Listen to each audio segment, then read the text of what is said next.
So this guy, he does the stream, ends the stream to record the rant video, and then after the rant video, is back live to be streaming again. And I am here again doing him dirty on a pause. Sorry. Hello everybody, welcome to That's Football. England 2, Slovakia 1. We needed extra time. It wasn't pretty. As I've said before, it's missionary in your socks tactics. And I tell you what, for a long time there, the tactical foresight of Southgate was almost like the Titanic was sinking, and instead of getting the lifeboats, he's rearranging the deck chairs. It was painful. It was painful to watch. He is very, very lucky, and it probably took me 15 minutes to compute what actually happened after Bellingham's goal, that we're 2-1 up and we're going to go and play Switzerland on Saturday. We're in a quarter-final of the Euros. You know, we would still be considered favourites against Switzerland. But we are ridiculously lucky. And look, the overarching thing for me is that I look at that team and they seem to be locked in this obsession of we're getting unfair criticism. You had 94 minutes and your first shot on target against Slovakia, having not scored for 90 minutes against Slovenia, was the goal that kept you in the tournament when you were 1 minute. Wait, guys, am I missing something? Like, do they all consistently go into interviews and stuff and like say like they feel like they're getting unfair, harsh treatment and stuff? Do they all actually say that? I mean, I know Kane did after the second game, and I remember after the first game or the second game, a couple of the players tweeting out like they were really happy with the way they played, but they went on after the third game even and did it. Minute away from going out. I didn't see Jude's interview. No, it was a tough watch. Bellingham just did today. Look, the positive is we're still in the tournament, but we've got to do something about this manager, because if he scams his way to a tournament, fair play. If we win the tournament, fair play. But it's painful to watch. You know, I can't. The overarching thing for me is, you know, where were the subs? Where were the subs? 4 games in a row, he's picked the same 10 players in every game, and we've been shit in all of them. He should have took Harry Kane off ages before. Look, people will say Harry Kane scored the winning goal. I'd have scored that goal.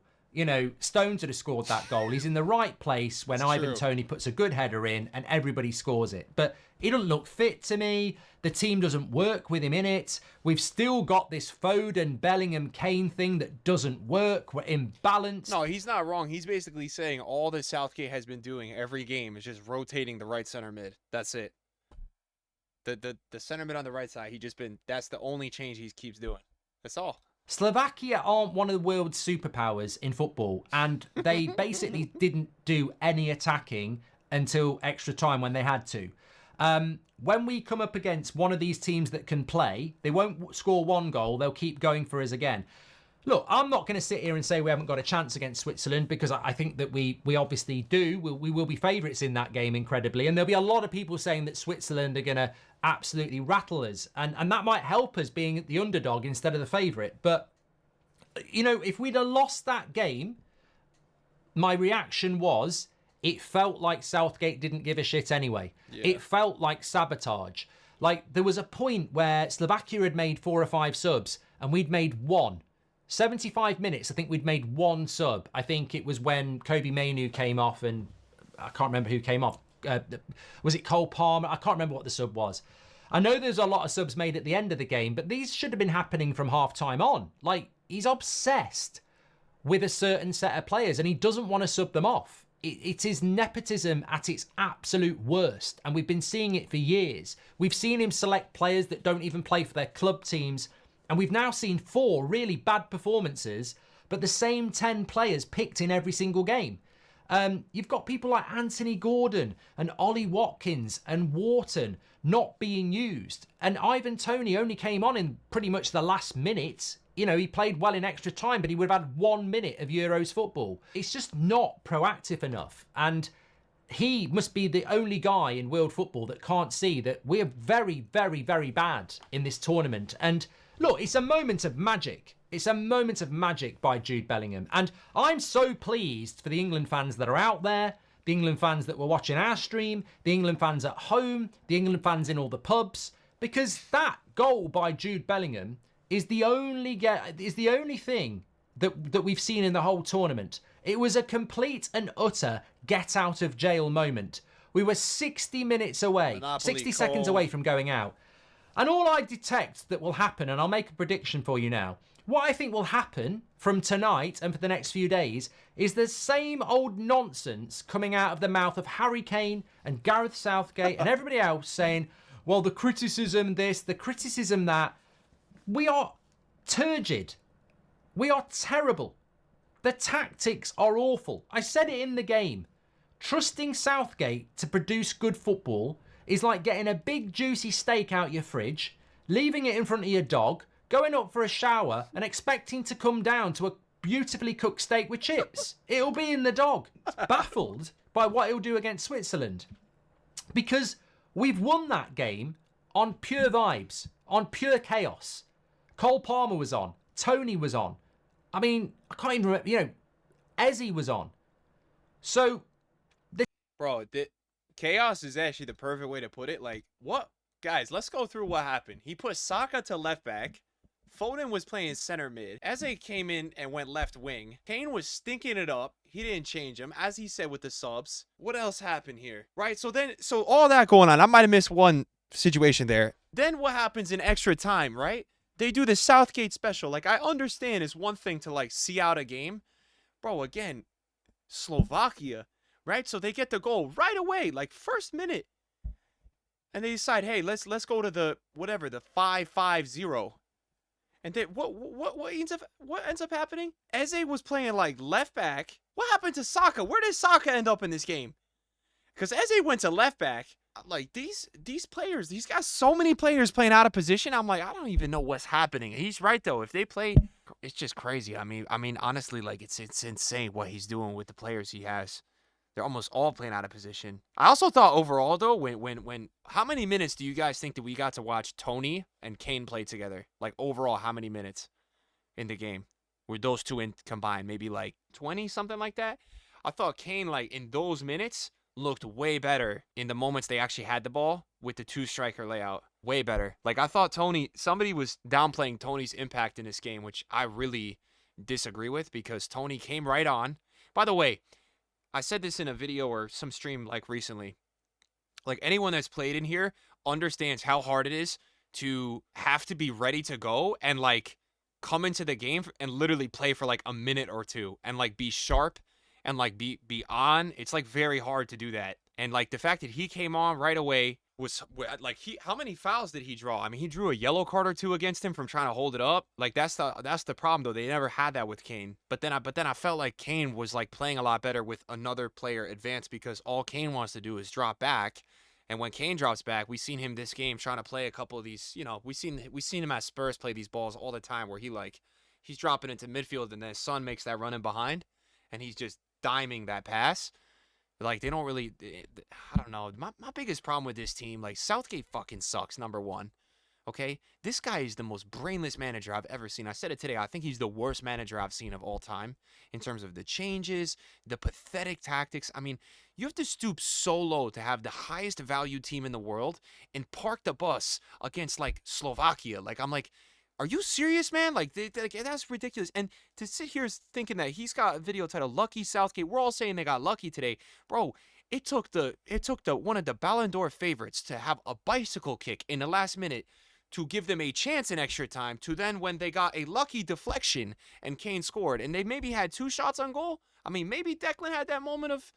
It's just crazy, like how bad this guy is. Number 2, the players, I don't know if it's probably the tactics like he's saying and what a lot of the chat says, but I swear to God, some of these players have no look of hunger and no desire to look like they've ever played football together. I've never seen so many players that are, like, let's just say in a Ballon d'Or top 20, top 10, look so clueless together. I don't know. Southgate's been spitting about this, like, whole, like, Kane, Foden, and Jude all want to go in the same 10 yards. But the chemistry on his team is horrendous, man. Horrendous. Chat, what are the odds you guys would say that England in any of the next, let's say they make what are they in the quarters? The quarters, the semis, and the finals. What would you say are the odds that they would actually score more than 2 goals in any of these games? Honestly, chat, if they score more than two, so I'm saying 2 or I'm saying 5%. Like, that's pathetic though, man. We watch teams like Spain right now, like even against Georgia, Germany, these teams are all producing like 5+ goal chances a game, man. So again, bicycle kick, like set piece deflection, and I'm not gonna downplay Slovakia because I feel like that's kind of what people have been doing a little bit. Because their center backs, the way they played, the midfield was they were really impressive. But the Foden, Bellingham, Kane, Mainu, Rice, Saka, it doesn't work as a front six. I like all those players, but it doesn't work as a collective, and it didn't work. And what people need to get in their head, and the big takeaway here is, we scored no goals against Slovenia, and we scored no goals against Slovakia with that front six. We won that game because of the subs. Whether it's Cole Palmer, Eze, whatever. There's different players on the pitch. So that front six doesn't work. If he picks that front six against Switzerland, what's going on? And look, I sympathise with Phil Foden. He's completely out of position. Oh God, it's pouring. I sympathise with Jude Bellingham. He's got Harry Kane in every position apart from the position he needs him to be, which is getting him behind. But what's he going to do against Switzerland? Is he going to put Palmer on the right and Eze on the left and drop one of Bellingham or Foden? No. Is he going to play Tony instead of Harry Kane, who played very well? No. I mean, what he might do is put Saka at left back and put Palmer on the right, because it gave us some balance, and Ian Wright was spot on about that. Kane will start. I think Foden will start on the wing, and Eze and Tony and Gordon and, everybody else will be back on the bench. Gordon... And who knows? He might... Just let it go, bro. It's over. Gordon is not playing. He might change and should he the whole probably, midfielder but again. he's not playing. Not We got to let that Kobe one Mainoo go. in. Southgate has not even got that on his, He might put Conor triple Gallagher in there or Trent. So, look, reserve chance of that sub happening. Oh my God, George is through. What we've done. And we're incredibly lucky. But there's no part of me, as an Englishman, that's not excited by the fact that we've survived. And we have survived. And we're very lucky. And I know we're not going to get any respect from anybody. And there'll be a lot of England fans who are angry as well. But, anybody who's not English is going to say, what a load of rubbish. What an absolute load of crap that was. Your first shot on target against Slovakia is in the 94th minute to keep you in the tournament. And I get that. I completely get that. But we're still in the tournament. And, the interesting thing is we're still on the weaker side of the draw. And then you're going to play, again, a team that's not that strong, really, in the semi-final. And then you're in a final and it's a one-shot lottery against what will be a good team, because it'll be Spain or Portugal or France, No, you got to slow down talking about the final. I don't see us winning the tournament. You got to slow I know down. I've always said we should. Got to slow down. I don't see us winning the tournament. And the overarching thing is, don't get kidded here. What I would say is, don't get kidded here. This guy needs to go. He's crap. He's absolutely crap. And we should have been winning this tournament with the players that we've got. It's embarrassing what we're serving up. We've got some of the best players in the world. Jude Bellingham, Phil Foden, Harry Kane, Oh Saka, my God, Rice. Keep We've got don't some of almost the score best from players half. in the world. What the? And what we're serving up is utter trash. So don't fall into the trap that if we get to the semi-final or the final and lose, and maybe we should keep Southgate. We should be winning this tournament. No, and, keeping and Southgate. Beyond no, that, no. He's gone no matter what after this, because the style is so negative. So they're gonna play Switzerland, and then they're gonna play top right. You got Netherlands, Romania, and then Austria, Turkey, right? So my assumption is it's gonna be Austria or Netherlands. That's my guess. No, I don't see that, man. I don't see England beating I'm gonna put my prediction on Switzerland next game, with no bias. Just from what I've seen, I think they're a way better team. My worry with England is, if they play in Austria, if they get there, dude, they try to play this negative style with the center backs, those guys are going to press them out the game, man. What are the comments saying? Unlucky for us fans. We'll have to suffer for at least another 90 minutes. Sack him mid-tournament. All right. Thank you, Mark.